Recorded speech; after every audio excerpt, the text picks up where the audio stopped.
Richard, we've hinted there at an intriguing story in the Sunday Times, which claims that your party offered a huge amount of cash to a prominent Conservative, Lee Anderson, in order to defect. Now, they've got a secret recording, they say, of him saying that to Tory activists. What do you say to that claim? Look, I'm very happy to confirm that I've had numerous discussions with a number of Tory MPs, ministers, former ministers, who are absolutely furious with the complete betrayal of the government's promises, furious with the failure to stop the boats, furious with opening the borders to mass immigration. Obviously, I will keep those discussions completely confidential, but let me make it absolutely clear.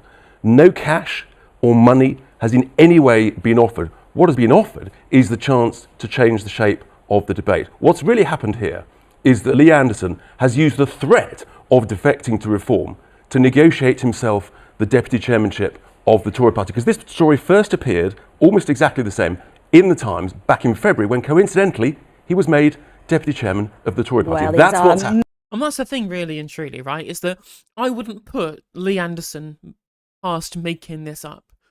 To get the kind of leverage that Tice talks about here, to essentially have himself be a kind of hired hand, right? Because you know, right, he's somebody who only really cares about his own image, his own platform, his own ability to be able to curry enough favour to be end up with some kind of high-paying job in industry. Wow, looks like he's got a job at GB News. How crazy, right? That's why he's so outspoken. It's a marketing game, right? He's trying to market himself. And so be able to give a threat to the Tory party, say, well, elevate my position in the party, right? Give me more time in the limelight, or I've been offered all this money by Reform UK to go leave, right? I think you'd be very happy doing either, whether it be being a high-profile defector to raise his profile in that way, or get a high-paying job in the Conservative Party, and then use that position to be able to get a higher profile so that he ends up in a high-paying job like he's got at GB News at the moment and everything else. And people say, oh, well, this is bad news for Reform UK. I mean, on the contrary, right?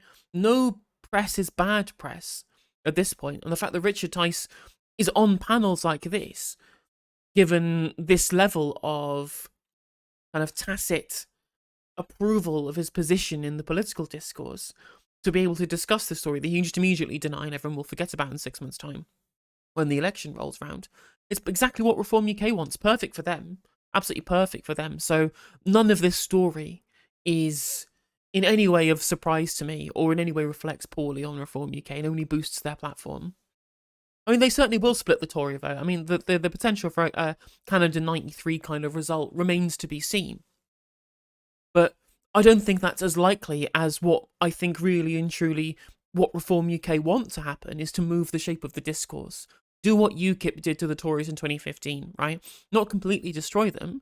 And, I mean, maybe Nigel Farage does want that, but at the very least, try and handicap them enough to force them to pay lip service to the kind of policy that Reform UK want to push through, which is literally the strategy that I have for voting Green against Labour, which is literally, if you give them your vote without any kind of policy position that you've managed to get out of them as a concession, right? They'll never look towards trying to gain your vote in future.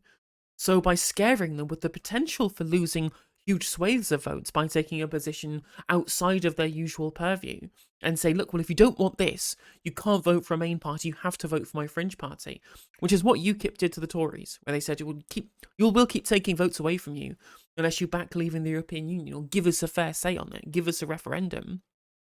And then it'll be worth them be able to make that difference, right? In the same way that we said, well, we won't vote for the Labour Party unless you nationalise the water industry. We won't vote for you unless you get rid of privatisation from our NHS. These are our red lines. And if you don't cross these red lines, you'll lose a swathe of voters to a party to your left. So I don't necessarily disagree with this tactic in political terms of trying to get as much coverage as you can to get your name out there, to then try to agitate for certain policy positions as being your final straw in terms of where the main party that otherwise would represent you would lie. Now that we've seen that the Conservative Party have abandoned the kind of Suella Braverman type positions that a lot of Reform UK people agree with on Brexit, on the economy, on their position that they're taking in terms of the culture war, etc., Because they've realised, I think they've secretly realised, that their endless parading of the culture war within the public discourse isn't actually getting them anywhere. All the people who care about the culture war already won over. They're not scaring people enough to win them over anyway. But what they are doing is taking floating voters who don't care about the culture war and making them think that the Conservative Party haven't got a clue what they're doing and are completely detached from reality, right? For the vast majority of voters, the economy is the most important issue because they need to pay their bills, they need to feed their kids, they need to clothe their kids, they need to actually keep a roof over their head, which involves having, sound economic policy, which has been completely bereft of this Conservative Party the entirety of its existence, right? So they're retreating back to a more centrist position on social issues by bringing back people like David Cameron, ousting someone like Suella Braverman, making themselves seem a little bit more palatable for swing voters in like the southwest, where they are losing loads of votes.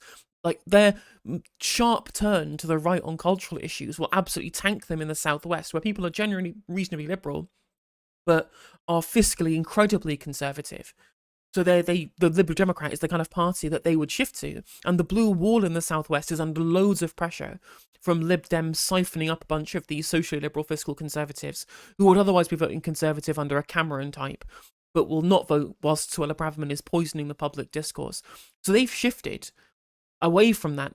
I mean, they can't win on the economy either because their own economic precepts prevent them from able to solve the current crisis because it would require believing that Keynes was right and that Friedman was wrong, which they won't do. So they've just kind of backed themselves into a position they can't win from, but at least they might hold their nerve enough to be able to not completely collapse by looking sensible enough to some proportion of the swing voters.